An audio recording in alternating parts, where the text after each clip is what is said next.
into a light pink scarlet. Exactly. Hello and welcome to F.A.L.L.O.U.T.P.O.D.C.A.S.T episode 174, Construction by a Left-Sided Mind. It's a futile fall showdown, reading hard and stuttering since 2021.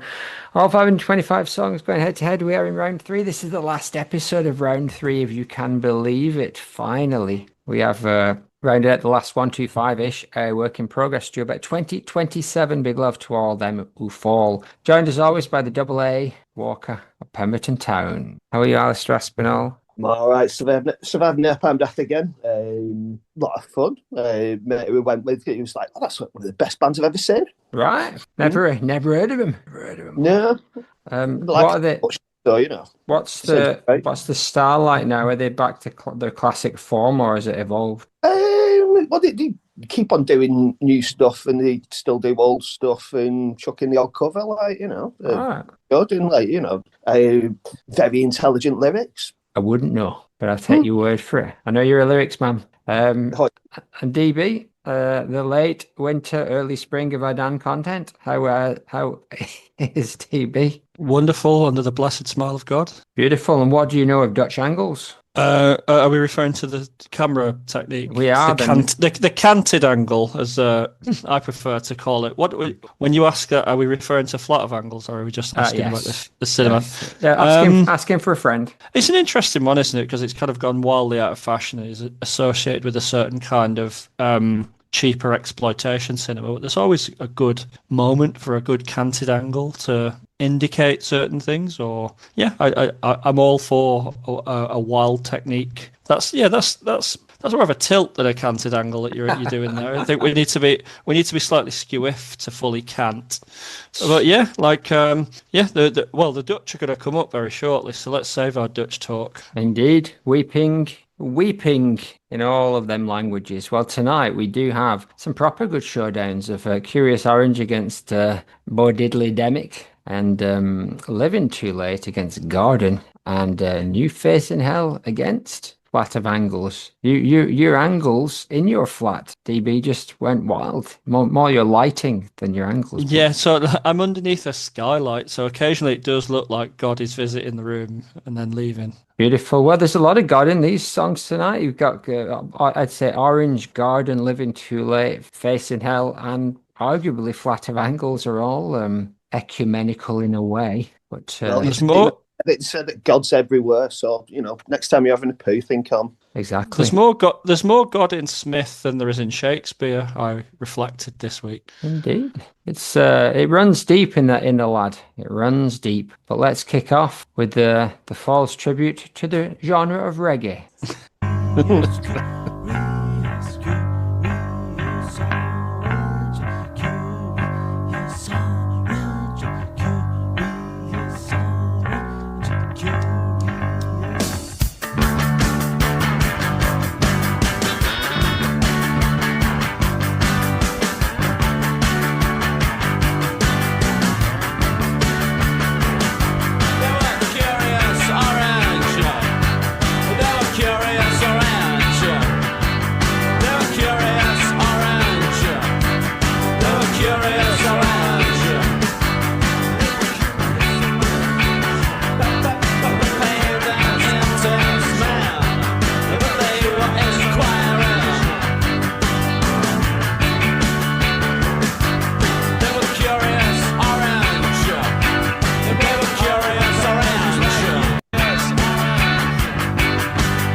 Hard to say, but I don't want any. I'm just playing this Peel session version just to hear the Dave Bush-esque trumpets.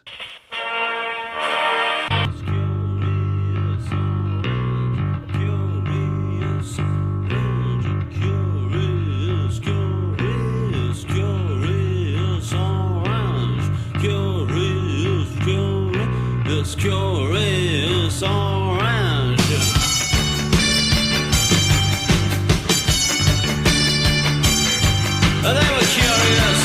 We talk about Pine Leaves as being obnoxious. They may be the most obnoxious synth trumpets in the Fall catalogue, and indeed in anyone's.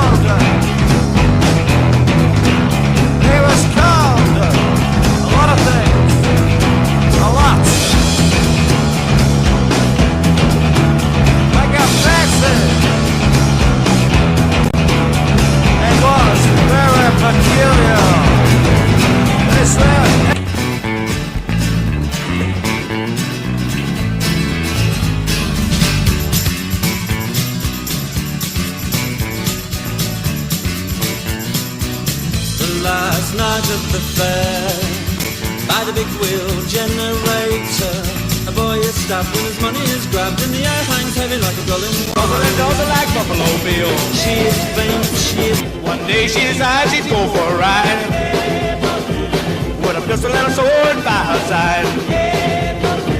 She rolled right up to my front door, knocked and knocked till her fist got sore.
Should have said, if you'll indulge me, before I went off on that rampage. I apologize. I do not apologize. So what we heard there was Kurious Oranj and a whole host of Demmick, Bo Diddley pathways that eventually led us to the Flat of Angles, which we'll get to at the end, but not yet. But Alistair, Kurious Oranj, or Demmick, on paper, surely an easy one. Well, I do use paper, use computers, and it's not that easy, really. Yeah, it is. But yeah, you beat me to the Flat of Angles thing. I was like, whoa, that's a bit of a coincidence, isn't it? You know, like, it was like write me notes. It's like, oh, it seems a bit like Flat of Angles. What's next? Oh, right, fucking hell, Flat of Angles. It does sound like it, doesn't it? But yeah, there's definitely something going on there. But yeah, Kurious Oranj. I think it's probably one of my favourites, like Cy Wollstonecraft drumming tunes. It really holds down like a catchy groove. And you know, all the instruments working really well together, even though they're doing the sort of like even though they're doing the reggae thing, they're doing it quite well. They're doing it as well as bloody UB40. Almost as well as UB40. Oh, come on, steady on, Alistair. I didn't say almost. I said I'm doing it better than UB40. History will not judge you kindly. At least it's not money for old rope. And your chicks for free. There's loads of little bits that entertain me in this. I like when Mark Smith starts clucking. You know, it's like doing a sort of chicken impression at one point. That was good. There's a nice little synth interlude in there. Don't mind that. The beginning of it sounds like Shanley kind of like gets a bit ropey on the intro. I don't know if that that's deliberate or not, or if it's just the way that it's been left in. But it's the little flaws like that I kind of like, the stuff that other bands might do, but just leave it in there, and it just gives it a bit more character. The fades, which I think that's a bit of a downer for myself. But having said that, with the Peel session version, that's actually shorter than the studio version. So but on the Peel session, you can hear the snare really clear on it, and that's where the proper funk comes into it. It's sounds amazing on it. Demmick, it's nice recording. It's that sort of country northern thing again. Really reminds me a bit of legendary Stardust Cowboy, mainly because of the vocals, but with that kind of rockabilly type backbeat to it.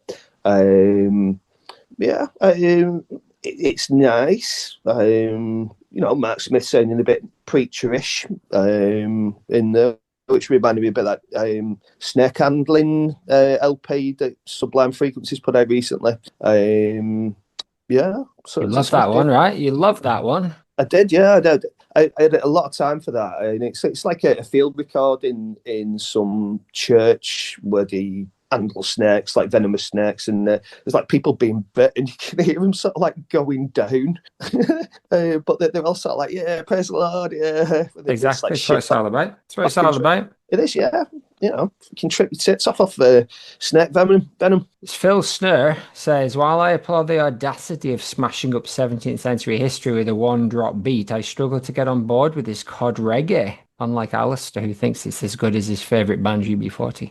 It's got a starchy, mechanical feel. The only thing that is loose playfulness that chimes with Smith's beloved Perry Productions are those odd keyboard interjections, presumably microtapes on his dictaphone, also synth brass.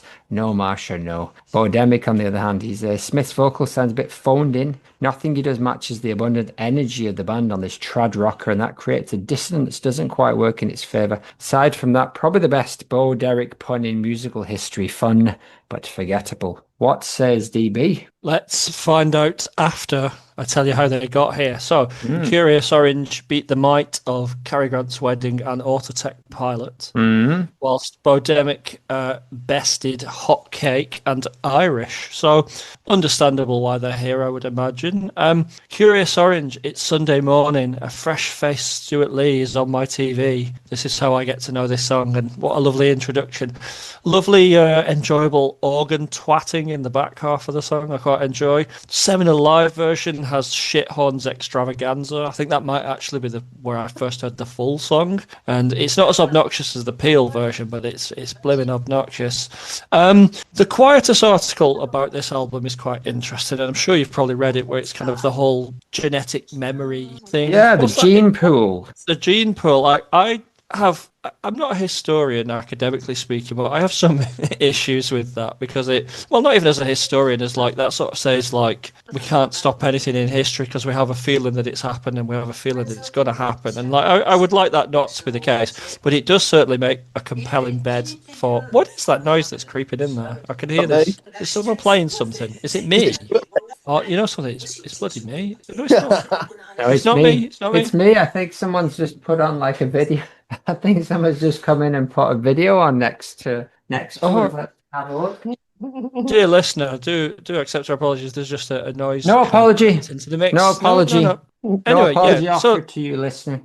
There's a noise. It's all the fault. Please continue. Apologies. Yeah. So I guess I've not really said what I think about the song. I think it's fine. I agree with the Minister for Wigan. Funky Si's doing a good job. I think Shanley's doing a good job. I think they're all doing reasonable jobs. I guess the cod reggae-ness. It's not my favourite thing, but I don't dislike it. Bo Demmick has always just been a big sort of, that emoji that's just kind of the smile that's kind of exactly horizontal. Right. That's how I feel listening to this song. I just think, okay, fine. Yeah. I enjoyed your little kind of jog through musical history there. songs with an ascending 2-chord pattern, we're going to have the opposite later with New Face in Hell, which is a descending 2-chord pattern. So there's, something for everyone. Get ready for another one. Get ready for another one of those journeys. Not quite as extensive, but I guess I just never liked Fall-Head's role, and this is just one of the songs on it. It is certainly just one of the songs on it, and it's. I mean, you're doing Bo Diddley 20 years after you originally did it, and you're doing it okay, but it ain't gonna beat the UB40 ripoff. But I think what Al said about Shanley kind of like not quite having it together in the first few bars, and then everything drops out and it all comes back in beautifully, and it is kind of a very wonky and unusual start. Reminds me a little bit of that James Blake song, "You're Beautiful," where he says, where he says he starts, and then he realizes he's coming early and he has another go. That's probably where he took it from. What were you going to say, Alistair? It's just a very frank side bottom approach to playing, for a start of a song. Indeed, and it's beautiful, walking on sunshine vibes, but with a little bit of darkness in there. But yeah, you have to be really on board with like cheesy cod reggae to kind of get on board with this. I am 100% on board. I love especially the Peel version, and like the Casio bleeps that are out of tune where they're playing the same, trying to play the riff on a keyboard that doesn't have that key for whatever reason. The keyboard, there's only like white keys on this keyboard, and they're trying to play it even though the tune's in like B flat or something.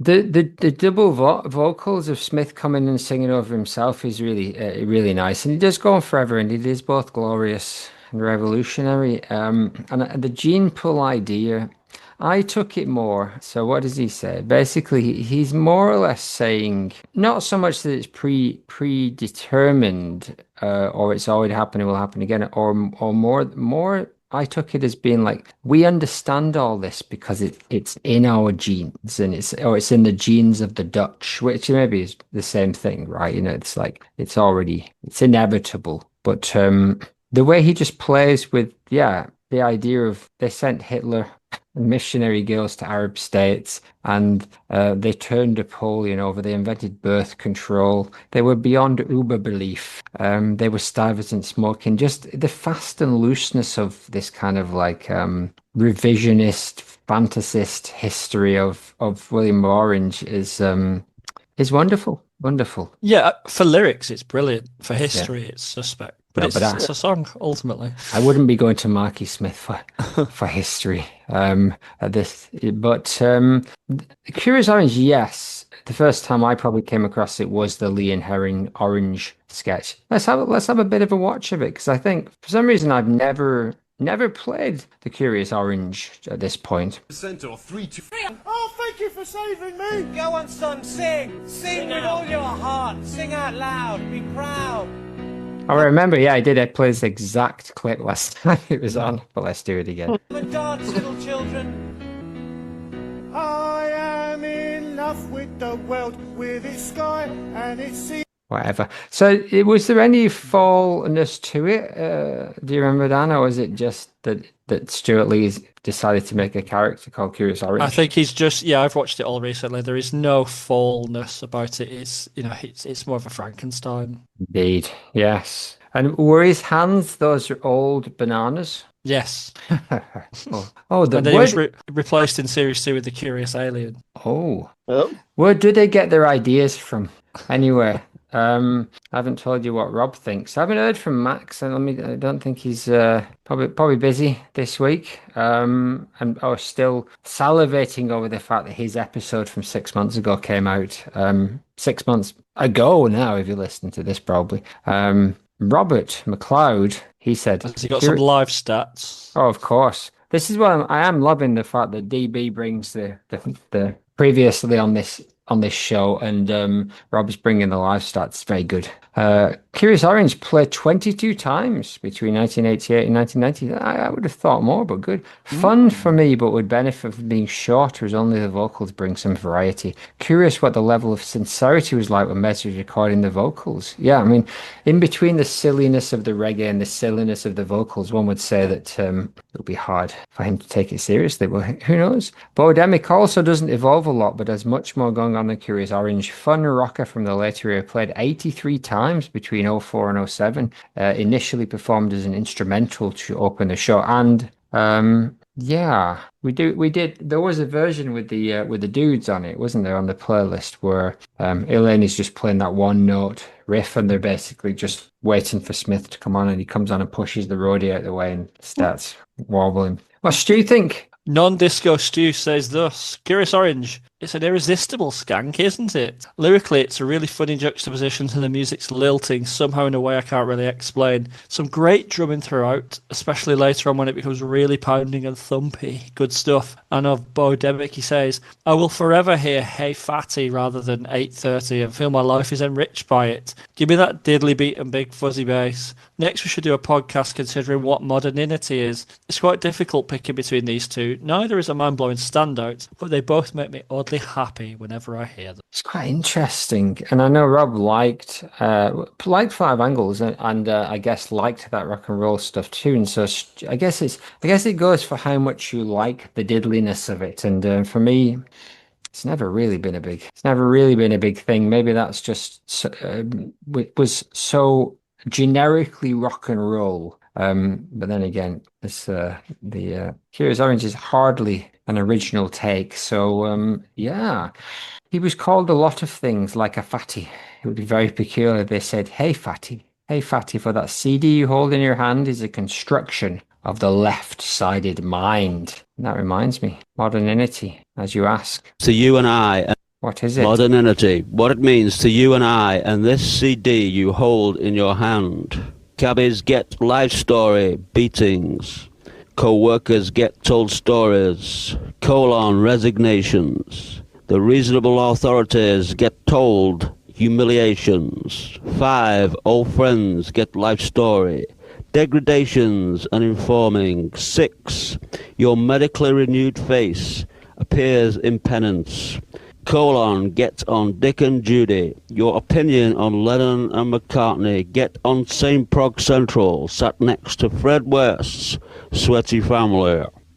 Brilliant. That is one of his best post-Nearly Man things as well. But indeed, so have we heard from everyone now? I think so, right? I think it's time for a vote. Which way you going, DB? DB is going to go KO, but Okay. non-Disco Stew is going to go Demmick. Good Lord. Robert has gone 1 point for Kurious Oranj and 2 for Demmick, so he has also gone Demmick. Good Lord. I am clearly going Kurious Oranj, and Alistair therefore gets the deciding vote. Well, the thing that wins it for me with this one is the clucking. So yeah, Kurious Oranj. Aye. I knew you'd come good. And now a trip down Luciani Lane. Who knows, one day we may ourselves trip back down that lane. But don't hold your breath. Into, one might say, the garden of earthly delights. Ooh. Oh la la. Kurazushi. Yes.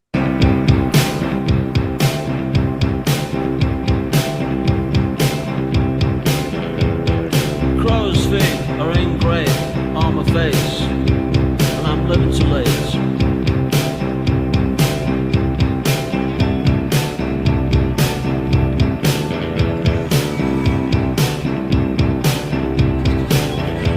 Try to wash the black off of my face, but it's engraved, and I'm living too late.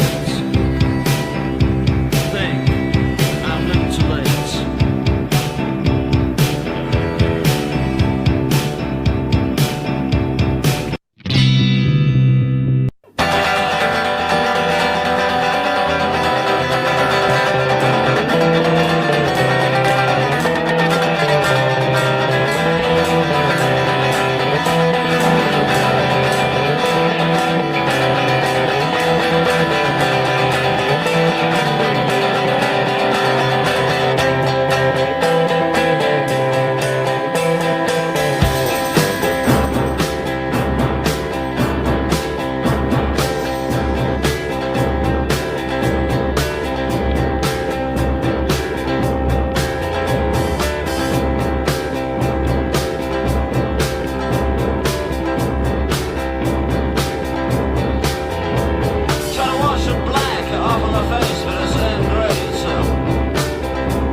Aye. So I played a little bit of the Hacienda Live one with where it's really great to see Carl and Paul doing those fills in absolutely, absolute precision. And even Brix is on there with some really nice reverbed, echoing out vocals. And yeah, and Living Too Late, those nice big boomy toms on the Peel version. Yeah, but DB, what says you? Well, because there's so much to say, isn't there, on one of these songs in particular. Let's see how they got here. So, Living Too Late seemed to beat two songs in round two, in that it beat In These Times and Free Range. And in the first round, it beat Dog Is Life. So, I mean, I really like Free Range. I think we've talked about this, though. And then Gordon beat Sinister Waltz and Music Scene. I feel like I was there for that episode, but I can't remember. I'm going to talk a little bit more about Living Too Late because, well, I'll explain why that is when I get to Garden. So I think it's a really enjoyable, quite restrained, austere, quote-unquote post-punk fall song. Like, i.e. it's kind of bass-led and austere, like rhythmic poetry with a kind of like, I like the avant-garde chorus. That I have a friend here who's I'm going to read out from who doesn't like the chorus, but we'll get to that in just a second. I also like, I don't often read lyrics too deeply, but like, the kind of the depression or the sort of kind of the lack of joie de vivre in it. I don't know if it's a character, if it's him, I'm not entirely sure. It's like, if I may just quote, so sometimes life is like a new bar, plastic seats, beer below par, food with no taste, music great. Someone whose enjoyment for life is sagging. Once talking was my favourite while, but now I know a conversation's end before it's done. It's almost Byronic there, I think. And then from the other version, I'm super sad, street sad, lineage cracked, midget heart present gone. Probably for the best that lyric was excised. Maybe it's a bit too on the nose. But I think like the kind of the well that he's drawing from here, as well as like, this is like the first album with Funky Sion, Manchester's funkiest drummer. And yet he's telling him to do anything but play kick and snare on the four. And it's like, it's just very empty. And the other version is interesting with that kind of booming tom, but I think it was best got rid of. Garden, I mean, if you read the old archive version of Annotated Fall, has the largest entry because it is such a massive entry and it has like it's a universe in of itself. You could genuinely write a book about this song, which is why I'm not going to attempt to kind of cover it too deeply. I just think that like Hanley's bass really kind of like seduces me all the way through this song, and like whatever's going on in the lyrics, whether it's references to God or writing or Rolf Harris or whatever you kind of want to interpret this as, and I say all of the above and more besides, this is the monument, maybe the peak of their best era. And I'm just keen to hear what everyone else says. I mean, for me, Perverted by Language has emerged. It's still not my favorite album, but it's emerged as quite possibly the best. Eat Yourself Fit, A Neighborhood of Infinity, Garden, Hotel Blood, I'll Smile, I Feel Vox's Tempo House, Hex, and Definitive. Absolutely Vixen. madness. Yeah. Well, I think Vixen was a B-side of Oh yeah, sorry, you're right. Hotel Saving Blood, Grace. yeah. Because if you think about it, singles and B-sides though, Man Who Said Expanded, Lud Gang, Kick a Conspiracy, Wings, that's the additional songs that could have been on that album, and it's like absolutely unbelievable, to be honest. And I think Garden, Tempo House, and Smile stand out as the three for me. Garden, weirdly, again, maybe matching the music. Weirdly positive, but with a very menacing kind of undertone in both the music and in the words.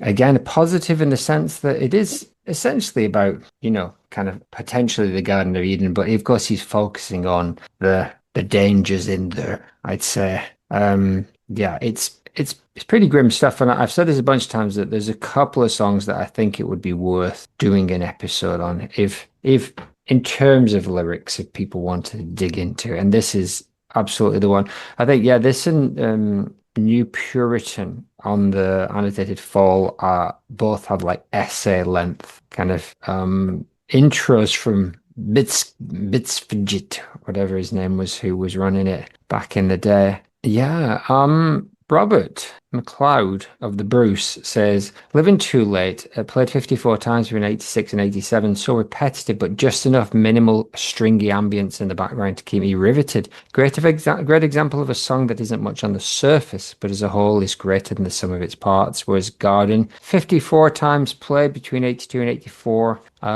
alongside many other songs who were played 54 times. Living Too Late itself, Black Monk theme, couldn't get ahead. No Christmas for Junkies, and Systematic Abuse. When I'm in the mood, this might be the peak of the fall. When not, I can pass on it.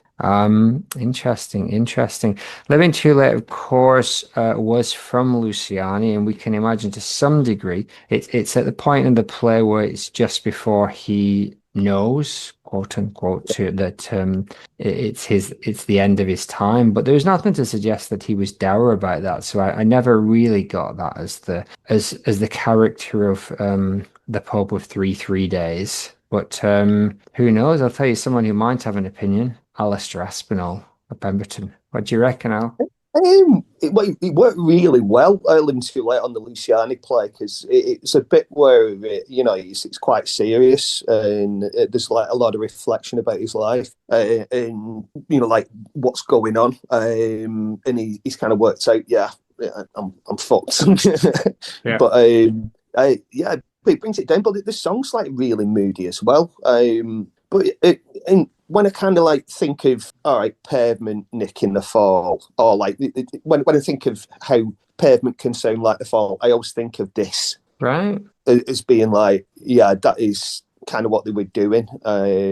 Like I think stuff like on Slanted and the Enchanted, there's a couple of tunes on there that might tick boxes for that theory. But I love it. It's really, really nice, well worked out tune. There's violin in it, and that's always a treat with the Fall. Not sure if it's Smith's playing it or not. Like, I know he used to have a crack at it occasionally. But yeah, every time it kind of like crops up on a Fall song, I'm like, that really works. The only thing on it I don't really like is the yodeling on the breakdown. And that's the only kind of thing that I can like for like a negative comment. But the Living Too Long thing was great as well. They did loud percussion, which I agree we could lose. That reminded me a bit of the electronic percussion on She's Lost Control by Joy Division. But the melodica in the background works really well. And there's a very nice bit where Mark shouts break to get them to change.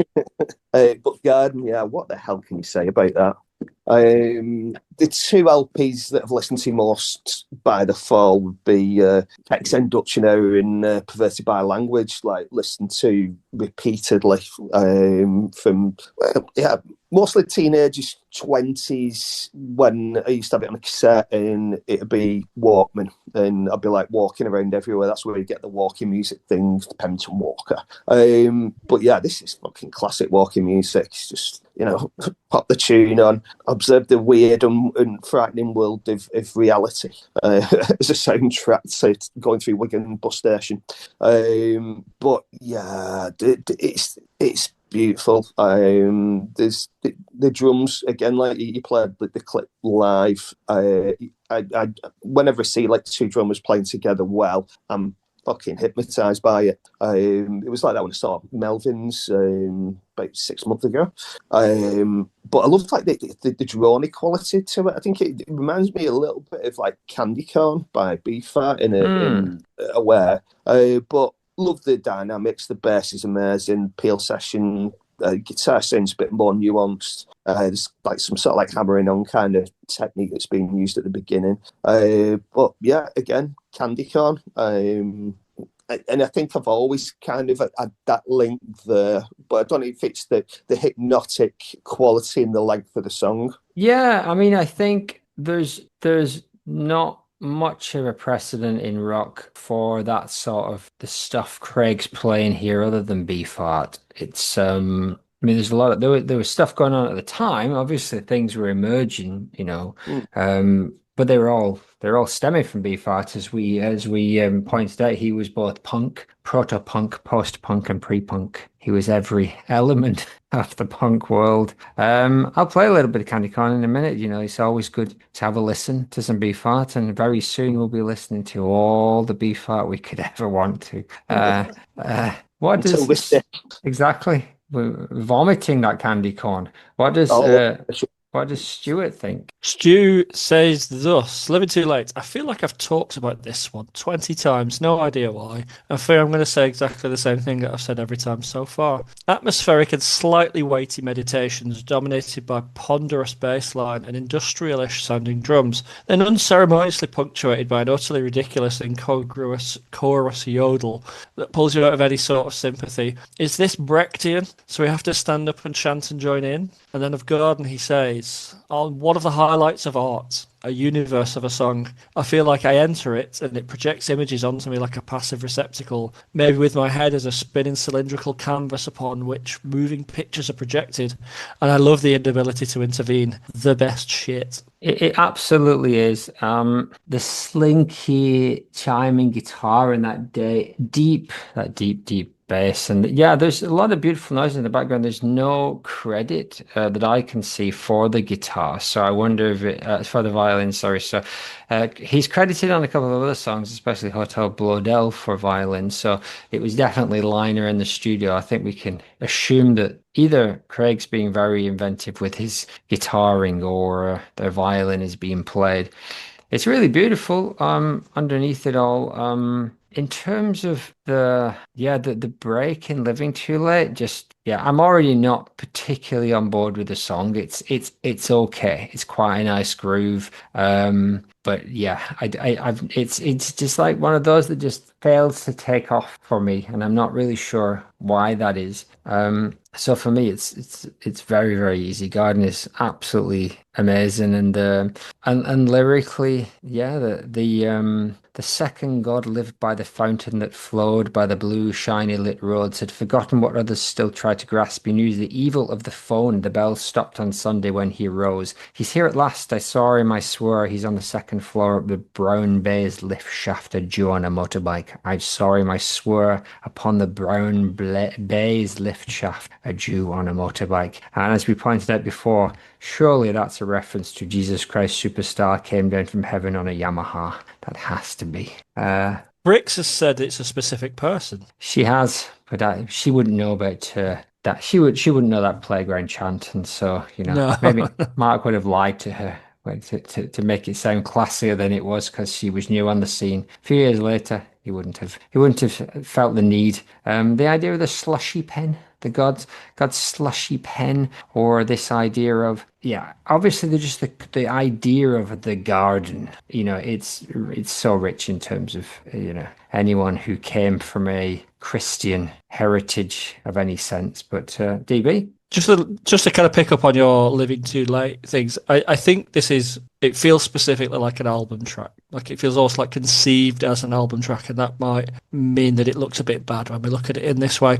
Also, I think my favourite bit in Garden, I don't know how you guys feel about it, is the Rejvani letter bit. That's the bit where it goes from being, oh, this is a really good idea that I'm enjoying and I'm hypnotized to being over the top genius. That's the moment for me. Maybe even in the Falls catalogue. Yeah, it just nobody else would have even considered it. He's already kind of dropping in and twisting the idea of Eden and monsters, and of course I can't get away from the Garden of Earth, like the Bosch kind of painting with all of its owls, who are not what they seem, can be erased. This entails explosive charges left to me by a dead sailor from Berry, being wired up under every windowsill in close proximity to my ears. When phones ring and are inconvenient to the ears, I just press the table lamp light button next to my bed and they blow up. I got the ideas from a book. Yours sincerely, Mr. Rejvani. It's just it's the switch to the fidelity as well. Like I presume it's like a tape over the top. I know he does that on a lot of songs, but that's the best example of that. I think so. And the other ones are not necessarily as audible, and I don't know whether he punched it in at some point, because you would imagine, because this is Lecky. So this is so pervaded by language. Yeah, Steve Parker. I don't know who that is. We need to look into that guy. But you would imagine that a producer would probably have got the tape and punched it in properly so as to get a slightly higher definition. Because I think on the Hacienda version, he's holding the mic up to the tape recorder, and you've got no chance, right, of getting anything other than beautiful noises. But yeah, it's lovely. The snare says, the fall of the most plaintive, living too late, right from the moment that tentative guitar chord opens the track, the languorous groove and the way the bass holds a monotonous note, even when the guitar changes pitch, is a thing of sad beauty. Music perfectly mimicking the world-weary lyrics. Surprised it was selected as a single, but for me, it's a sleeping giant. Sad to see it go out too soon.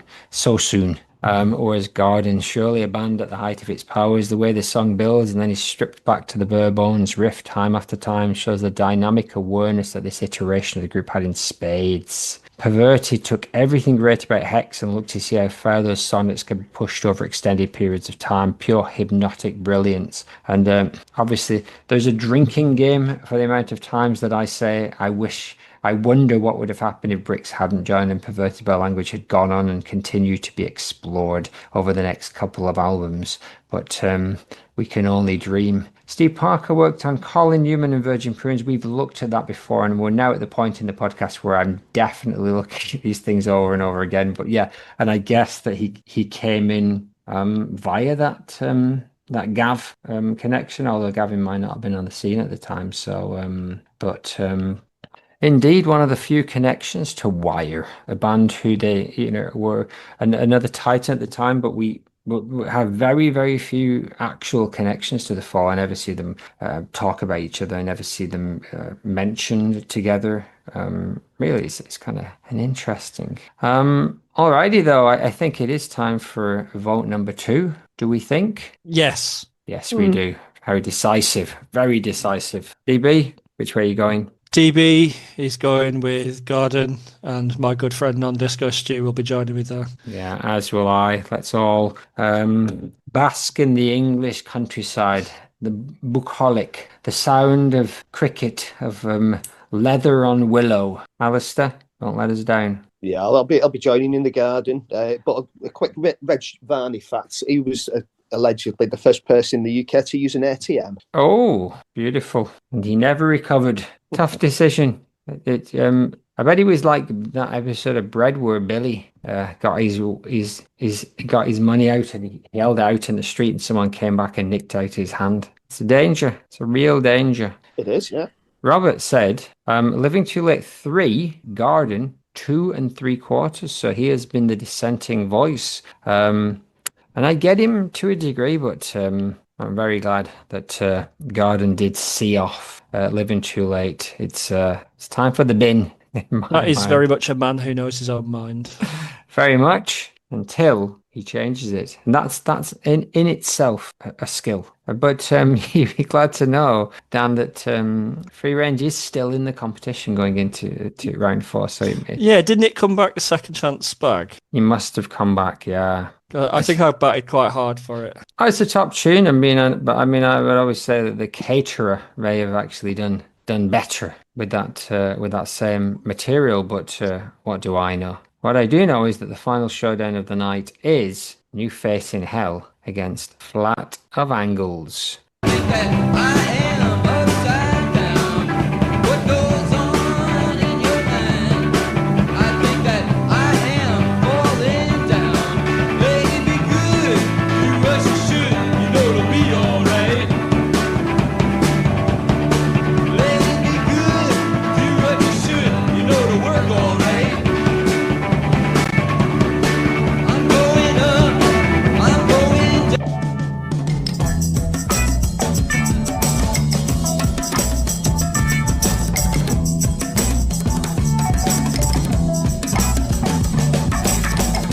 No vibrations, but wait. Out of the night crept the words that have been lying behind the dusty doors and things that should be there, anywhere. As long as the cigarette smoke curls up, not down, from the ashtray, soon it'll be day. Negative Negative. That kid's picture. I like the negative. Name your price, kid. Negative. All these words on the train of ways to go.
Enthusiast intercepts government secret radio band and uncovers secrets and scandals of deceitful type proportions.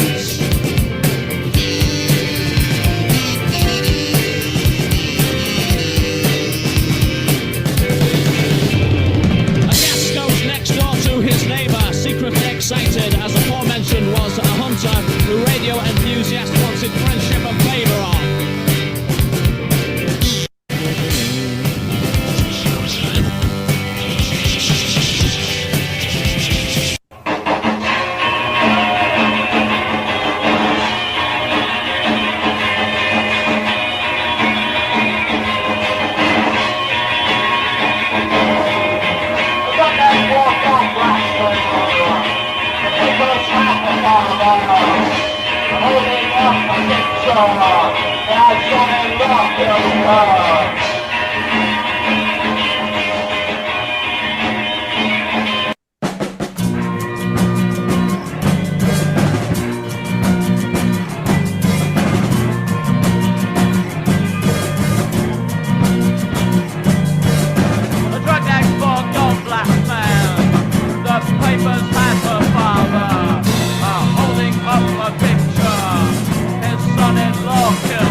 The only Fall song with a slide guitar, asks Phil Snur, question mark. Maybe. Alistair, what do you think of these two songs, New Face in Hell against Flat of Angles? Ooh, this is a tricky one.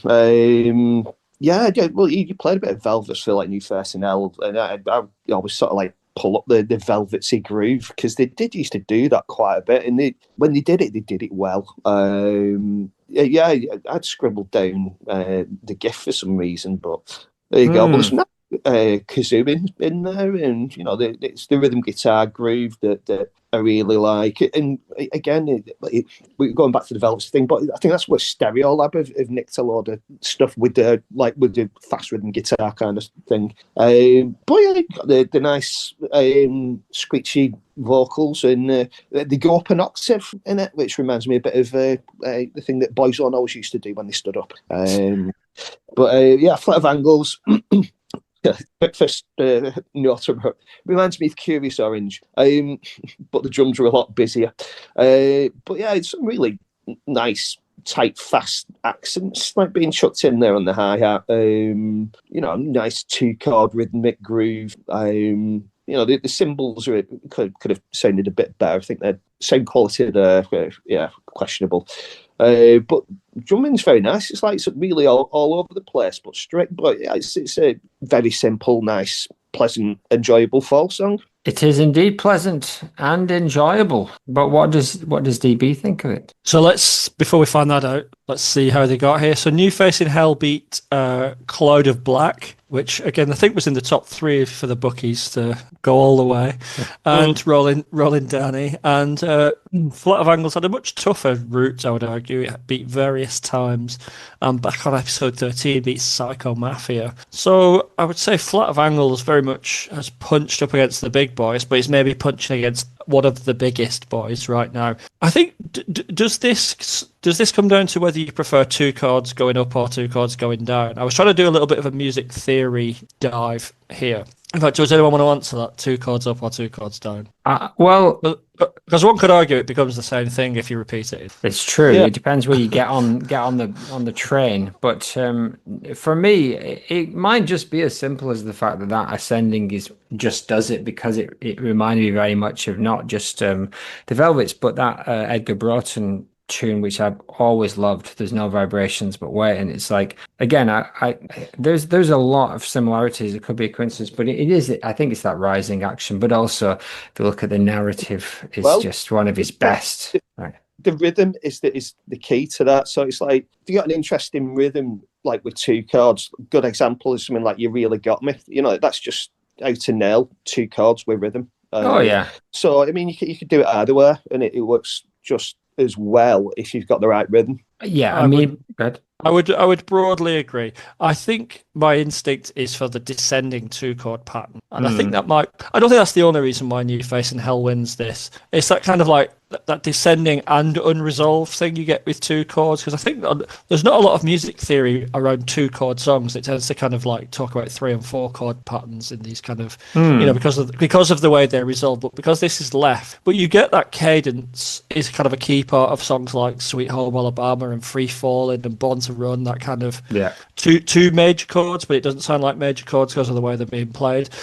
My good friend Jude Riley once wrote a song called I can't remember what it's called. It's called New Day Riser, I think, and it's just like, it's G, F, G, F, and then it goes E minor, F. So you get the kind of the 2 chords the other way. And I just really like that kind of unresolved feeling that you get through this song. Like, I mean, that's without even addressing the kind of the brilliant kind of like fury, well, not fury, there's kind of like the effluent almost of the lyrics just kind of pouring out of him, almost rap at that kind of, get into that kind of tempo. Yeah. Flight of Angles, though, I don't think it's just the 2 chords. I just feel like this Bo Diddley thing that they do, it just doesn't do it for me. Like it works on the album, and I think, you know, in the context of Dragnet, I think it's pretty good. But it's just never hit me as one of the more kind of compelling jams. Whereas New Face in Hell is kind of almost the universe of the Fall in a song, particularly this era of the Fall. This kind of where they're truly becoming themselves, where they're kind of like any kind of association with a punk scene or whatever is just become this. They've become unique. And I think New Face in Hell is one of the best early. I absolutely agree, and I think regardless of the whether the tune is ascending or descending, it really is. I think, yeah, the kind of I can't escape, and similarly with that kind of sunshine feel that they managed to get in, which is probably just the major chord thing, the major key. I'm not sure what key New Face in Hell is in, but similar to Kurious Oranj, which does it by utilizing the reggae feel as well. But it's not too far off that kind of same vibe. And then I think it is perfect for the grotesque era, where it isn't, the darkness hasn't quite come back in. It's a very fun poppy album in a way. DB? I have New Face in Hell as being in C, because if you go from G major to F major, those are the 2 central major chords within that. But then it changes when it goes to the ding, when it jumps the 4th. Yeah. So it actually changes key and then drops back in for the chorus, and it creates this kind of like unstable kind of like, it's not a classic move. I think that chorus. Chorus, like the jump, and he doesn't need to be, because he's not really singing a melody, right? He's just the hip hop call isn't far off, because he is just, as he does a lot, saying a single phrase, so it doesn't really matter what's going on underneath it as much. I think this is a perfect example of how the 2 chords, and of course I'm a sucker much more for the Velvet Underground than the Bo Diddley kind of version, just personal preference, which is when you add the fact that the Dragnet production for me doesn't work with Flat of Angles like it does for a lot of the songs on Dragnet. And whereas Grotesque has this beautiful round kind of like feel. And then the story, yeah, just this is probably up there with Jawbone and Their Rifle and J Temperance and even the kind of satire of English scheme.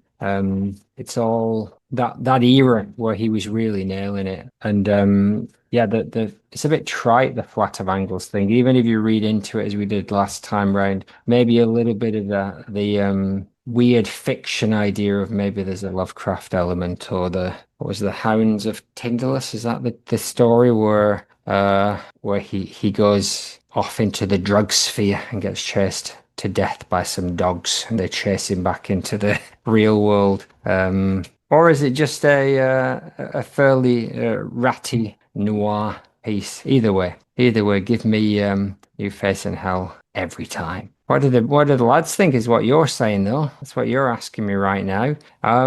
New Face Analysis, no, this one's all about Smith's performance for me. These character-based stories from this early era are among my favorite lyrics, plus the yelping. Yeah, absolutely. I will gloss over the slit-eyed neighbor line, hopefully a side effect of the poison rather than Smith's jingoism.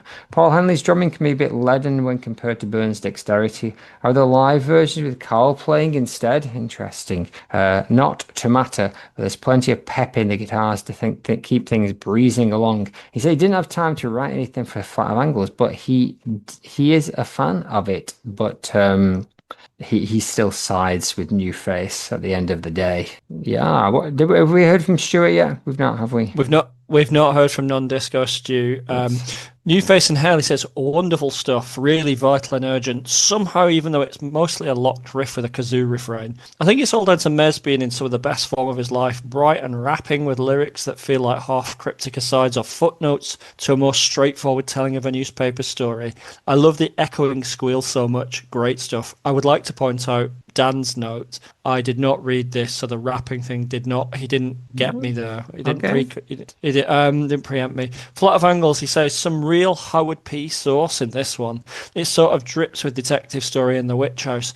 It alienates in a way that New Face does not, especially with that ethereal guitar line that sort of cries its way through the track, and I struggle to figure out if that makes it better or worse. Either way, they are both essential early cuts, and I will be sad either way. He has 0.05 fingers between the two, but I won't say which way he goes. No reveals yet, but this was, what did you say it went up against in the first round, Flat of Angles? It went up Psycho against Mafia. Psycho Mafia and Various Times, which is one of my favourites from this era. I definitely didn't vote for in either of those rounds because I've never been a particular fan, and both those tracks stand head and shoulders above. I don't know what it is. Maybe just Bo Diddley already did this better, and if you're not going to bring a lyric or something else to it, then at least the Hey Mark Riley was bitter and humorous. But we have an erudite, sensual man in Non-Disco Stu making the case there. So maybe we're wrong, Brendan. I've asked myself that many, many times, but I've come to the conclusion that Stuart is all mouth and no trousers.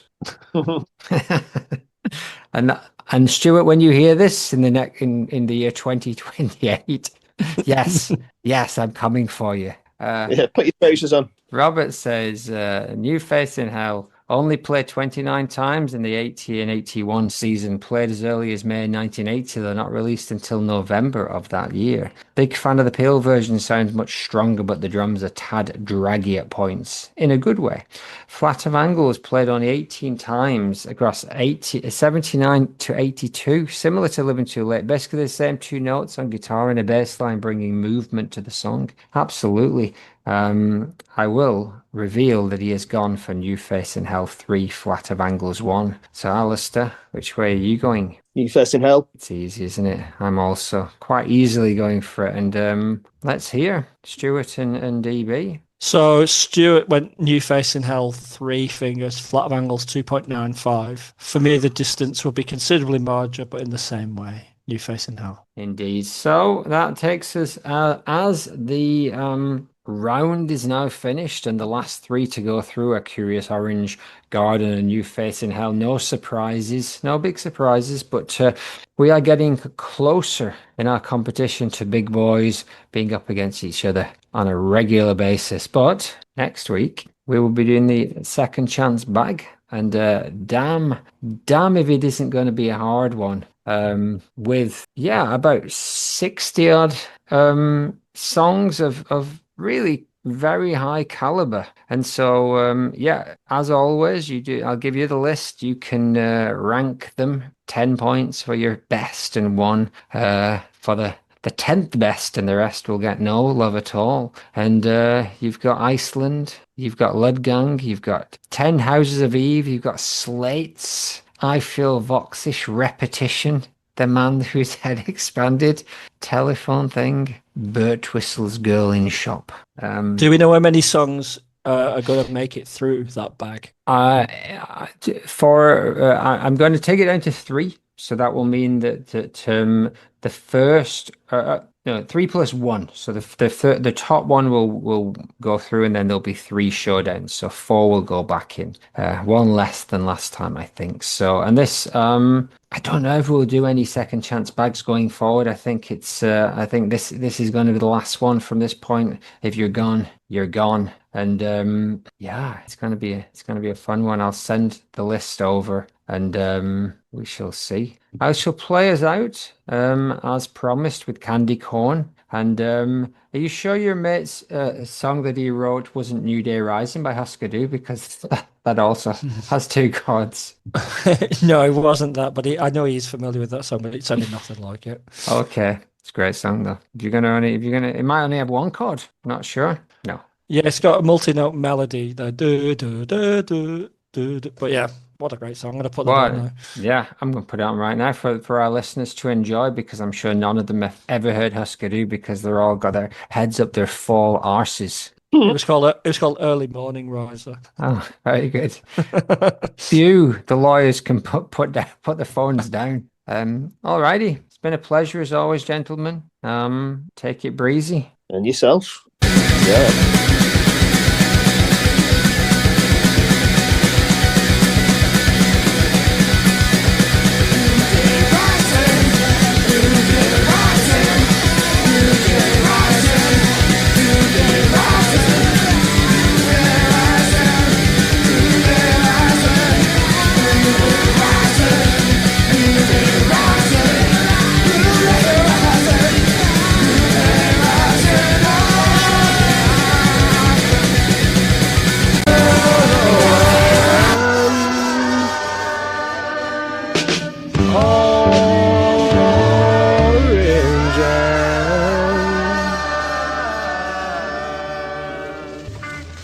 Well, they look so good, I wanna eat them.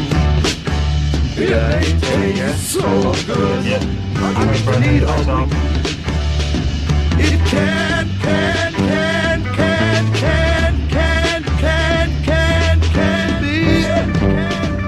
candy.